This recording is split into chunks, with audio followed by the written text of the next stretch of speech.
ತಿರುಚಿಟ್ಟಂಬಲಂ ಗುರುದೇವ.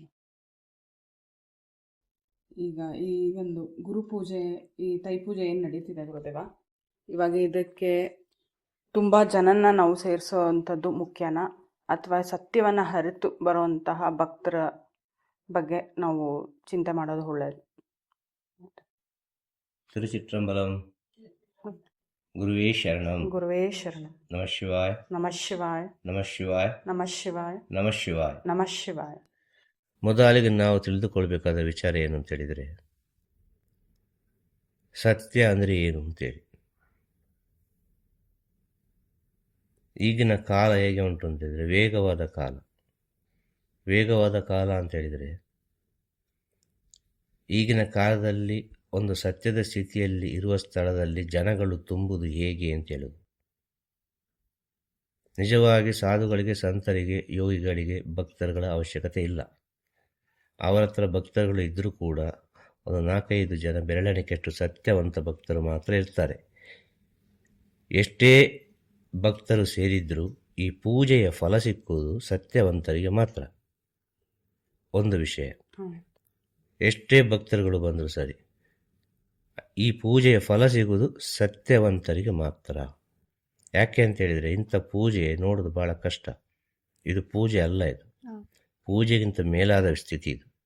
ಇದು ಅವರವರ ಜನ್ಮದಲ್ಲಿ ಮಾಡಿದ ಕರ್ಮವನ್ನು ಯಾವುದೋ ಒಂದು ರೀತಿಯಲ್ಲಿ ಮುಗಿಸುವ ಸ್ಥಿತಿ ಇದು.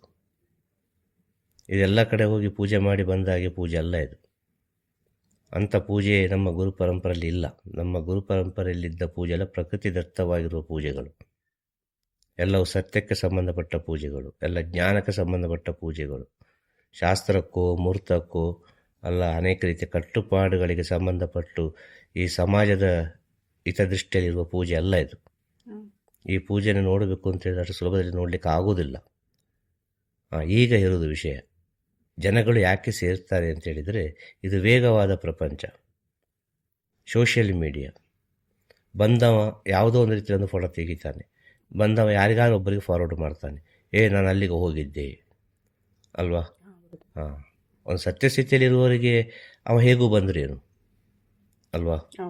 ಅವ ಫೋನ್ ತೊಗೊಂಡು ಬಂದರೂ ಸರಿ, ಒಂದು ಫೋಟೋ ತೆಗೆದರೂ ಸರಿ, ಅಲ್ಲೊಂದು ವಿಡಿಯೋ ಮಾಡಿದರೂ ಸರಿ, ಅವರು ಮಾತಾಡೋದಿಲ್ಲ. ಅವರು ಅದನ್ನು ಯಾವ ರೀತಿ ಇಟ್ಟುಕೊಳ್ತಾನೆ ಅದರ ಮೇಲೆ ಅವನಿಗೆ ಡಿಪೆಂಡ್. ಒಂದು ಕಾಲಕ್ಕೆ ಗುರುಗಳು ಈ ರೀತಿ ಹೇಳಿದ್ದಾರೆ ಅಂತೇಳಿ ಒಂದು ವಿಷಯವನ್ನು ನಾವು ಇಟ್ಟುಕೊಂಡ್ರೆ ಸರಿ, ಅದನ್ನು 10 ಜನಕ್ಕೆ ಅವ ಫಾರ್ವರ್ಡ್ ಮಾಡಿಕೊಂಡು ಪಬ್ಲಿಸಿಟಿ ಮಾಡಲಿಕ್ಕೆ ಹೋದರೆ ಅದು ಅವನಿಗೆ ತೊಂದರೆ. ಯಾಕಂದರೆ ಅವನಿಗೆ ಹೇಳಿದ ವಿಚಾರ ಅಲ್ವಾ, ಎಲ್ಲರಿಗೆ ಹೇಳಿದ ವಿಚಾರ ಅಲ್ಲ. ಅವರವರ ಆತ್ಮಕ್ಕೆ ಏನು ಬೇಕು ಅದನ್ನೇ ಕೊಡಲಿಕ್ಕೆ ಸಾಧ್ಯ, ಎಲ್ಲ ಕೊಡಲಿಕ್ಕೆ ಸಾಧ್ಯ ಇಲ್ಲ ಅಲ್ಲ. ಆಗಿರುವಾಗ ಏನಾಗ್ತದೆ, ಈ ಭಕ್ತಾದಿಗಳೆಲ್ಲ ಯೂಟ್ಯೂಬು ಗುರುಗಳಿಗೆ ಸಂಬಂಧ ಇಲ್ಲ, ಭಕ್ತಾದಿಗಳಿಗಿರೋದು ಎಲ್ಲ ವಿಚಾರ. ಒಂದು ಯೂಟ್ಯೂಬು ಮಾಡ್ತಾರೆ, ಅದು ಮಾಡ್ತಾರೆ, ಇದು ಮಾಡ್ತಾರೆ, ಆಸೆಗೆ ಬೇಕಾಗಿ ಏನೊಂದು ಮಾಡ್ತಾರೆ. ಆ ಯೂಟ್ಯೂಬಲ್ಲಿ ಕೂಡ ಸತ್ಯದ ವಿಚಾರವಾಗಿ ಹೋಗಬೇಕು ಅಂತ ಹೇಳಿದ್ದಾರೆ. ಯಾವುದೇ ರೀತಿಯ ಒಂದು ಕಮರ್ಷಿಯಲ್ ಆಗಿ, ಯಾವುದೇ ರೀತಿಯ ಒಂದು ಎಂತ ಹೇಳೋದು, ಬನ್ನಿ ಅಂತ ಕರೆಯುವ ರೀತಿಯಲ್ಲೆಲ್ಲ ಯೂಟ್ಯೂಬಲ್ಲಿ ಇರಬಾರ್ದು, ಅಂಥ ಯೂಟ್ಯೂಬ್ ಆಗಬಾರ್ದು ಇದೆಲ್ಲ. ಇಂಥ ಒಂದು ಸ್ಥಿತಿ ಇದೆ ಅಷ್ಟೇ. ಯಾವ ರೀತಿ ಉಪಯೋಗಿಸ್ಕೊಳ್ಬೇಕಾದ್ರೆ ನಿಮಗೆ ಬಿಟ್ಟದ್ದು ಅಲ್ವಾ. ಆದ ಕಾರಣ ಹೇಳೋದು, ಈ ವೇಗವಾಗಿ ಹೋಗೋ ಪ್ರಪಂಚದಲ್ಲಿ ಕಂಟ್ರೋಲ್ ಮಾಡಲಿಕ್ಕೆ ಆಗೋದಿಲ್ಲ. ಒಬ್ಬನಿಂದ ಒಬ್ಬನಿಗೆ ಒಬ್ಬ ಯಾವುದೊಂದು ರೀತಿಯಲ್ಲಿ ಮುಟ್ಟಿಸ್ತಾನೆ ಅಲ್ವಾ. ಆಗ ಬರೋರನ್ನು ಬರೋದು ಬೇಡ ಅಂತ ಹೇಳಲಿಕ್ಕೆ ಆಗೋದಿಲ್ಲ, ಅದೊಂದು ವಿಷಯ. ಎಷ್ಟೇ ಭಕ್ತರು ಸೇರಿದರೂ ಕೂಡ ಸತ್ಯವಂತರಿಗೆ ಮಾತ್ರ ಈ ಪೂಜೆ ಫಲ ಅಂತ ಹೇಳೋದು. ಎಲ್ಲರಿಗೂ ಈ ಪೂಜೆ ಫಲ ಸಿಗಲಿಕ್ಕೆ ಸಾಧ್ಯ ಅಲ್ಲ. ಯಾಕೆಂದರೆ ಕಾಟಾಚಾರಕ್ಕೆ ಬರೋರಿದ್ದಾರೆ, ಒಂದು ಕ್ಯೂರಿಯಾಸಿಟಿಯಲ್ಲಿ ಬರೋರಿದ್ದಾರೆ, ನೋಡುವಂಥ ಬರೋರಿದ್ದಾರೆ, ಮತ್ಸರದಲ್ಲಿ ಬರೋರಿದ್ದಾರೆ, 1000 ರೀತಿಯಲ್ಲಿ ಬರೋರಿದ್ದಾರೆ. ಭಕ್ತಿಯನ್ನು ಬೆಳೆಸೋರು ಬರ್ತಾರೆ, ಭಕ್ತಿಯನ್ನು ಕೆಡಿಸೋರು ಬರ್ತಾರೆ, ಎಲ್ಲರೂ ಬರ್ತಾರೆ ಅಲ್ವಾ. ಇದನ್ನು ನಾವು ಸ್ವಲ್ಪ ಆಲೋಚನೆ ಮಾಡಿದರೆ ಎಲ್ಲದಕ್ಕೂ ಉತ್ತರ ಸಿಗ್ತದೆ ಅಂತ ಹೇಳೋದು, ಬೇರೆ ಅಂತ ಹೇಳಲಿಕ್ಕೆ ಸಾಧ್ಯ ಅಲ್ಲ. ಅದೆಷ್ಟೇ ಸ್ಟೂಡೆಂಟ್ ಹೋದರೂ ಕೂಡ ಶಾಲೆಗೆ, ಆ ರ್ಯಾಂಕ್ ಸ್ಟೂಡೆಂಟ್ ಅಂತೇಳಿ ಬರೋದು ಎಷ್ಟು ಜನ, ಒಂದು ಬೆರಳೆಣಿಕೆ ಎಷ್ಟು. ಅಷ್ಟು ಭಕ್ತಾದಿಗಳಿಗೆ ಈ ಪೂಜೆಯ ಪೂರ್ಣ ಫಲ.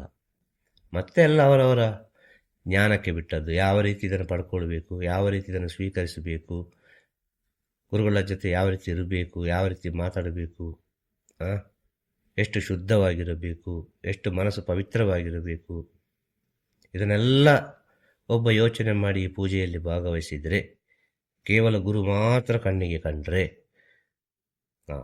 ಗುರುವಿನ ಜ್ಞಾನ. ಆ ಗುರುವಿನ ಜ್ಞಾನ ಸೇತುವೆ ಆಗ್ತದೆ ಅಂತ ಹೇಳೋದು, ಯಾರಿಗೆ? ಶಿಷ್ಯನಿಗೂ ಭಕ್ತನಿಗೂ. ಅಷ್ಟರಲ್ಲೇ ಇದ್ದು ಬಿಟ್ಟರೆ ಅವನಿಗೆ ಖಂಡಿತವಾಗಿಯೂ ಈ ಪೂಜೆಯ ಫಲ ಕಂಡುಕೊಳ್ಳಲಿಕ್ಕೆ ಸಾಧ್ಯ. ಇನ್ನು ಯಾವ್ಯಾವುದೋ ರೀತಿಯಲ್ಲೆಲ್ಲ ಪೂಜೆಯಲ್ಲಿ ಬಂದು ನೋಡಬೇಕು, ಹಾಗೆ ಹೀಗೆ ಏನು ನಡೀತದೆ ಅಂತ ಹೇಳಿದರೆ ಅದು ಅನೇಕ ರೀತಿಯ ಸಮಸ್ಯೆಗಳನ್ನು ಕಂಡುಕೊಳ್ಬೋದು. ನಿಜವಾಗಿ ಹೇಳೋದು ನಾನು. ಪಾಪ ಕಟ್ಟಿಕೊಳ್ಬೋದು, ಪುಣ್ಯವೂ ಕಟ್ಟಿಕೊಳ್ಬೋದು. ಅದು ಅವರಿಗೆ ಬಿಟ್ಟ ವಿಷಯ, ನಮಗೆ ಬಿಟ್ಟ ವಿಷಯ ಅಲ್ಲ. ಆದ ಕಾರಣ ಹೇಳೋದು, ಈ ತೈಪೂಜೆ ಅಂತ ಹೇಳಿದರೆ ಅಷ್ಟು ಸುಲಭದ ವಿಚಾರ ಅಲ್ಲ. ತೈಪೂಜೆ ಅಂದರೆ ಗುರು ಮತ್ತು ಶಿಷ್ಯರ ಪೂಜೆ. ಅದು ಗುರು ಶಿಷ್ಯರು ಒಂದಾಗುವ ದಿನ. ಗುರು ಶಿಷ್ಯರು ಒಂದಾಗುವುದಂದರೆ ಹೇಗೆ? ಶಿಷ್ಯನಾದವನು ಗುರುವನ್ನು ಸ್ವೀಕಾರ ಮಾಡುವ ದಿನ. ಗುರುವೇ, ನಿಮ್ಮ ಪಾದವೇ ನಮಗೆ ಗತಿ, ನೀವು ಏನು ಹೇಳ್ತೀರಿ, ನೀವು ಯಾವ ಹೆಜ್ಜೆಯನ್ನು ತೋರಿಸ್ತೀರಿ ಆ ಹೆಜ್ಜೆಯಲ್ಲಿ ನಾವು ಹೋಗ್ತಾ ಇರ್ತೇವೆ, ಜ್ಞಾನ ಭಿಕ್ಷೆಯನ್ನು ಕೊಡಿ ಅಂತ ಕೇಳುವ ದಿನ ಅದು. ಯಾವುದು? ತೈಪೂಜೆ. ತಾಯಿ ಮಗು ಒಂದಾದ ದಿನ ತೈಪೂಜೆ. ತಾಯಿ ಮಗು ಅಂದರೆ ಪಾರ್ವತಿ ಮತ್ತು ಸುಬ್ರಹ್ಮಣ್ಯನಿಗೆ ಜ್ಞಾನವನ್ನು ಕರುಣಿಸಿದ ದಿನ. ಸುಬ್ರಹ್ಮಣ್ಯ ಪ್ರಪಂಚಕ್ಕೆ ಜ್ಞಾನವನ್ನು ಕರುಣಿಸಿದ ದಿನ ತೈಪೂಜೆ. ಈ ತೈಪೂಜೆಯಲ್ಲಿ ಸುಬ್ರಹ್ಮಣ್ಯನನ್ನು ಭಾಳಷ್ಟು ಪ್ರಪಂಚಕ್ಕೆ ಹೇಳಿದಂಥ ವಿಚಾರಗಳು ಬೇಕಾದಷ್ಟಿದೆ. ಸುಬ್ರಹ್ಮಣ್ಯನನ್ನು ಕುರಿತು, ಸುಬ್ರಹ್ಮಣ್ಯ ಜ್ಞಾನವನ್ನು ಕುರಿತು, ಸುಬ್ರಹ್ಮಣ್ಯನ ವಿಷಯವನ್ನು ಎಲ್ಲ ಹೇಳಿತು. ಆ ಸುಬ್ರಹ್ಮಣ್ಯ ಅಂತಲೇ ನಾವು ದೇವರು ಅಂತ ಹೇಳ್ತೇವೆ. ಅದು ದೇವರಲ್ಲ, ಅದು ಗುರು, ಆದಿಗುರು. ಆದಿಗುರುವನ್ನು ನಮಗೆ ತೋರಿಸಿದ್ದು ದೇವರ ರೂಪದಲ್ಲಿ ಸುಬ್ರಹ್ಮಣ್ಯ ಅಂತೇಳಿ. ಹಾಗೆ ಸುಬ್ರಹ್ಮಣ್ಯನಿಗೆ ಸಂಬಂಧಪಟ್ಟ ಪೂಜೆ. ಈ ಪೂಜೆಯಲ್ಲಿ ಭಾಗವಹಿಸುವವರಿಗೆಲ್ಲರಿಗೂ ಅನೇಕ ರೀತಿಯ ವಿಚಾರಗಳು ಅವರವರ ಪ್ರಾರ್ಥನೆಗೆ ತಕ್ಕ ಹಾಗೆ, ಅವರವರ ಪ್ರಾರ್ಥನೆ ಎಂದಿರ್ತದಲ್ಲ, ಏನು ಪ್ರಾರ್ಥನೆ? ಮದುವೆ ಆಗಲಿಲ್ಲ, ಇನ್ನು ಎಂತ ಮಕ್ಕಳಿಲ್ಲ, ಆರೋಗ್ಯ ಸಮಸ್ಯೆ, ಇನ್ನು ಕೆಲವರೆಲ್ಲ ಏನು ಹೇಳ್ತಾರೆ, ಆರೋಗ್ಯ ಸಮಸ್ಯೆಯಲ್ಲಿ ನರಳುತ್ತಾ ಇರ್ತಾರೆ. ಅವರಿಗೊಂದು ಒಳ್ಳೆಯ ಸ್ಥಿತಿ ಅಂದರೆ ಒಳ್ಳೆಯ ಒಂದು ಮರಣ, ಅದು ಕೂಡ ಬೇಕು. ಒಳ್ಳೆಯ ಮರಣ ಕೂಡ ಬೇಕು. ಒಂದು ಸತ್ತು ಹೋದ ಮೇಲೆ, ತೀರಿ ಹೋದ ಮೇಲೆ ಆತ್ಮಕ್ಕೆ ಒಳ್ಳೆಯ ಒಂದು ಶಾಂತಿ.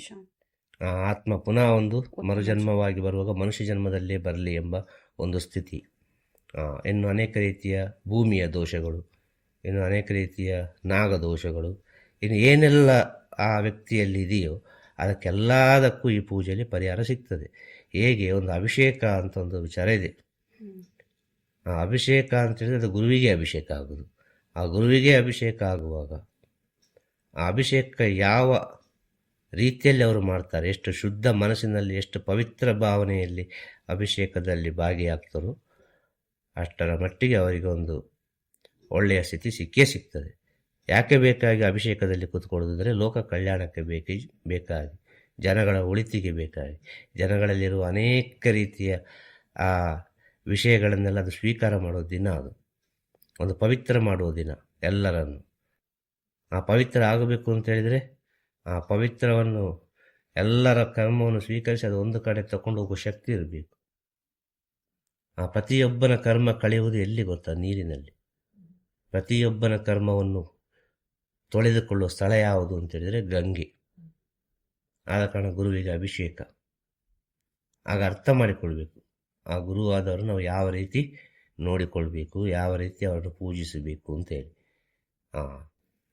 ಇದಿಷ್ಟು ಬೆಳೀಲಿಕ್ಕೆ ಕಾರಣ ಏನು ಅಂತ ಹೇಳಿದ್ರೆ ಈ ಸೋಷಿಯಲ್ ಮೀಡಿಯಾ, ಈಗಿನ ಟೆಕ್ನಾಲಜಿ. ಸಾವಿರಾರು ರೀತಿಯಲ್ಲಿ ಅದು ಯಾವುದೋ ಒಂದು ರೀತಿಯಲ್ಲಿ ಹೊರಗೆ ಹೋಗ್ತದೆ ಅಂತ ಹೇಳೋದು. 4 ಜನ ಭಕ್ತರು ಬರ್ತಾರೆ, ಅದು 40 ಜನಕ್ಕೆ ಹೋಗಿ ಸೇರೋದು ಸತ್ಯ. 40 ಜನ ಭಕ್ತರು ಬರ್ತಾರ, ಅದು 400 ಜನಕ್ಕೆ ಹೋಗಿ ಸೇರೋದು ಸತ್ಯ. 400 ಜನ ಭಕ್ತರು ಬರ್ತಾರ, ಅದು 4,000 ಜನಕ್ಕೆ ಹೋಗಿ ಸೇರೋದು ಸತ್ಯ ಈಗಿನ ಕಾಲಕ್ಕೆ. ಇದು ನಮಗೇನು ಮಾಡಲಿಕ್ಕೆ ಆಗೋದಿಲ್ಲ, ಈ ಸತ್ಯವಾದ ವಿಷಯ. ಆಗ ಬರುವ ಭಕ್ತಾದಿಗಳಿಗೆ ಒಂದು ಮುನ್ನೆಚ್ಚರಿಕೆ ಅಷ್ಟೇ. ತೈಪೂಜೆಯಲ್ಲಿ ಭಾಗವಹಿಸಿ ಅಲ್ವಾ, ಅದು ಒಂದು ತಾಯಿಯ ಒಂದು ಅನುಗ್ರಹ. ಅರ್ಥ ಆಯ್ತಾ? ಬುದ್ಧಿ ಬೇಕು ಅಂತ ಹೇಳೋದು ಮನುಷ್ಯನಿಗೆ. ಪ್ರತಿಯೊಬ್ಬನಿಗೆ ಒಂದು ಒಳ್ಳೆಯ ಒಂದು ಬುದ್ಧಿ ಬೇಕು. ಆ ಬುದ್ಧಿ ಯಾಕೆ ಗೊತ್ತಾ? ಈ ಬುದ್ಧಿ ಎಂಬುದು ಹೇಗೆ ಸೃಷ್ಟಿಯಾಗೋದು ಗೊತ್ತಾ? ನಮ್ಮ ವಿಧಿಯ ಮೇಲೆ ಬುದ್ಧಿ ಎಂಬುದು ಸೃಷ್ಟಿಯಾಗುವುದು. ವಿಧಿಯ ಮುಂದೆ ಬುದ್ಧಿಯೂ ಕೆಲಸ ಮಾಡೋದಿಲ್ಲ. ವಿಧಿಯ ಮುಂದೆ ಬುದ್ಧಿಯೂ ಕೆಲಸ ಮಾಡೋದಿಲ್ಲ. ಹಾಗೆ ಆ ವಿಧಿ ಒಳ್ಳೆದಿದ್ದರೆ ಬುದ್ಧಿ ಒಳ್ಳೆದಿರ್ತದೆ ಅಂತ ಹೇಳೋದು. ವಿಧಿ ಒಳ್ಳೆದಿಲ್ಲದಿದ್ದರೆ ಬುದ್ಧಿಯು ಒಳ್ಳೆದಿರುವುದಿಲ್ಲ. ಇದನ್ನು ನಾವು ಸ್ವಲ್ಪ ಸೂಕ್ಷ್ಮವಾಗಿ ಅರ್ಥ ಮಾಡಿಕೊಳ್ಬೇಕು ಮುಖ್ಯವಾಗಿ. ಆಗ ನಮ್ಮ ವಿಧಿಯನ್ನು ಒಳ್ಳೆಯ ದಾರಿಯಲ್ಲಿ ತಗೊಂಡು ಹೋಗುವ ಒಂದು ಬುದ್ಧಿ, ಒಂದು ಜ್ಞಾನ ಗುರುವಿನ ಸೇವೆಯಲ್ಲಿ ಸಿಗ್ತದೆ.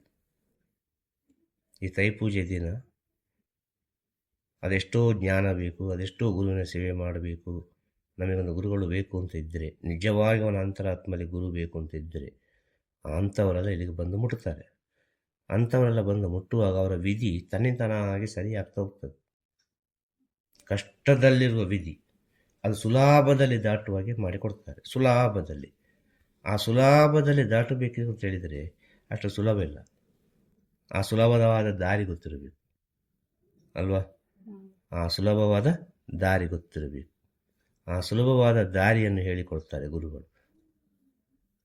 ಹೇಳೋದು ಅರ್ಥ ಆಯ್ತಾ? ಆದ ಕಾರಣ ಹೇಳೋದು, ಈ ಸುಲಭದ ದಾರಿಯಲ್ಲಿ ಹೋಗೋದಷ್ಟು ಸುಲಭ ಅಲ್ಲ. ಆ ಸುಲಭದ ದಾರಿ ಅಂದರೆ ಸತ್ಯದ ದಾರಿ. ಆ ಸತ್ಯದ ದಾರಿಯಲ್ಲಿ ಹೋಗಬೇಕಾದ್ರೆ ಸ್ವಲ್ಪ ಆದರೂ ಸತ್ಯ ನಿನ್ನೊಳಗಿರಬೇಕು, ಸ್ವಲ್ಪ ಆದರೂ ಕರುಣೆ ನಿನ್ನೊಳಗಿರಬೇಕು, ಸ್ವಲ್ಪ ಆದರೂ ದಯೆ ನಿನ್ನೊಳಗಿರಬೇಕು, ಸ್ವಲ್ಪ ಆದರೂ ವಿಚಾರಗಳು ನಿನ್ನೊಳಗಿರಬೇಕು. ಯಾವುದು? ಒಂದು ಪವಿತ್ರವಾದ ವಿಷಯ. ಆ ಪವಿತ್ರವಾದ ವಿಷಯ ಎಷ್ಟರ ಮಟ್ಟಿಗೆ ನಿನ್ನೊಳಗಿರ್ತದೋ ಅಷ್ಟರ ಮಟ್ಟಿಗೆ ಒಳ್ಳೆಯ ದಾರಿಯನ್ನೇ ಕರುಣಿಸ್ತಾರೆ. ಸೊ ನೀವು ಹೇಗೆ ಆಗಿ. ಆದ ಕಾರಣ ಎಲ್ಲ ಭಕ್ತಾದಿಗಳಿಗೆ ಹೇಳೋದು, ಗುರು ಸೇವೆ ಮಾಡಿದಷ್ಟು ಸುಲಭ ಅಲ್ಲ, ಗುರು ದರ್ಶನ ಮಾಡಿದಷ್ಟು ಸುಲಭ ಅಲ್ಲ, ಗುರುವಿನ ಪೂಜೆಯಲ್ಲಿ ಭಾಗವಹಿಸುವುದು ಅಷ್ಟು ಸುಲಭವಲ್ಲ. ಅದು ನಿಮ್ಮ ಪವಿತ್ರ ಮನಸ್ಸಿನ ಮೇಲೆ ಎಲ್ಲವೂ ಅಡಗಿದೆ ಅಂತ ಹೇಳೋದು. ನೀವೆಷ್ಟು ಪವಿತ್ರ ಭಾವನೆಯಿಂದ ಪೂಜೆಯಲ್ಲಿ ಭಾಗವಹಿಸ್ತೀರಿ ಅಷ್ಟರ ಮಟ್ಟಿಗೆ ನಿಮಗೆ ಒಳ್ಳೆಯದೇ ಆಗೋದು. ಎರಡು ಮಾತಿಲ್ಲ, ಖಂಡಿತವಾಗಿ ಎರಡು ಮಾತಿಲ್ಲ. ಆದರೆ ಪಬ್ಲಿಸಿಟಿ ಮಾಡಿ ಪೂಜೆ ಮಾಡಬಾರ್ದು ಅಂತ ಹೇಳೋದು. ಕೊನೆಯದಾಗಿ ಪಬ್ಲಿಸಿಟಿ ಆಗಬಾರ್ದು. ಇದೆಲ್ಲ ಪಬ್ಲಿಸಿಟಿ ಅಂದರೆ ಬನ್ನಿ ಬನ್ನಿ ಬನ್ನಿ ಅಂತೇಳಿ ಕರೆದು ಈ ಪೂಜೆ ಆಗಬಾರ್ದು. ಸತ್ಯ ತಿಳಿದವ, ಒಂದು ಗುರುವಿನ ಮಹತ್ವ ತಿಳಿದವ, ಒಂದು ಗುರು ಅಂದರೆ ಏನಂತ ತಿಳಿದವ, ಅವನಿಗೆ ಏನೂ ಹೇಳಬೇಕಾಗಿಲ್ಲ. ಅವ ಎಷ್ಟೇ ದೂರ ಇದ್ದರೂ ಇವತ್ತು ತೈಪೂಜೆ, ಇವತ್ತು ಗುರುಪೂಜೆ, ಇವತ್ತು ಶಿವರಾತ್ರಿ, ಇವತ್ತು ನವರಾತ್ರಿ, ಇವತ್ತೊಂದು ವಿಶೇಷವಾದ ದಿನ, ಇವತ್ತೊಂದು ಅಮಾವಾಸ್ಯೆ ಹುಣ್ಣಿಮೆ, ಕೊನೆಯದಾಗಿ ಅಮಾವಾಸ್ಯೆ ಹುಣ್ಣಿಮೆ ಫೈನಲ್. ಒಂದು ಅಮಾವಾಸ್ಯೆ ಹುಣ್ಣಿಮೆಯಿಂದ ಸ್ಟಾರ್ಟ್ ಆಗಿ ಅದು ಗುರುಪೂಜೆಯಲ್ಲಿವರೆಗೆ ಇಲ್ಲಿದ ಕಾರ್ಯಕ್ರಮಗಳು ಹೋಗ್ತದೆ ಅಲ್ವಾ? ಇದನ್ನು ನಾವು ಸ್ವಲ್ಪ ಅರ್ಥ ಮಾಡಿಕೊಳ್ಬೇಕು. ಆಮಂತ್ರಣ ಕೊಟ್ಟು ಹೇಳಿ ಬರುವುದಲ್ಲ, ಹೇಳಿ ಬರಲಿಕ್ಕೆ ಇಲ್ಲ. ಆದರೆ ಭಕ್ತಾದಿಗಳು ಸ್ವಲ್ಪ ದೂರ ದೂರ ಇದ್ದಾರೆ, ಯಾರೋ ಒಬ್ಬರು ಬರೋರು ಬರಲಿ ಅಂತೇಳಿ ಭಕ್ತಾದಿಗಳು ಏನೋ ಒಂದು ಹಾಕ್ತಾರೆ ಯೂಟ್ಯೂಬಲ್ಲಿ. ಅರ್ಥ ಆಯ್ತಾ? ಹೇಳ್ದರ್ಥ ಆಯ್ತಾ? ಎಲ್ಲರಿಗೂ ಒಳ್ಳೆಯದಾಗಲಿ, ಎಲ್ಲರಿಗೂ ಶುಭವಾಗಲಿ, ಎಲ್ಲರಿಗೂ ಜಯವಾಗಲಿ. ತಿರುಚಿಟ್ರಂಬಲಂ ತಿರುಚಿಟ್ರಂಬಲಂ. ಗುರುವೇ ಶರಣಂ. ಗುರುವೇ ಶರಣಂ. ನಮಃ ಶಿವಾಯ. ನಮಃ ಶಿವಾಯ. ನಮಃ ಶಿವಾಯ. ನಮಃ ಶಿವಾಯ. ನಮಃ ಶಿವಾಯ. ನಮಃ ಶಿವಾಯ.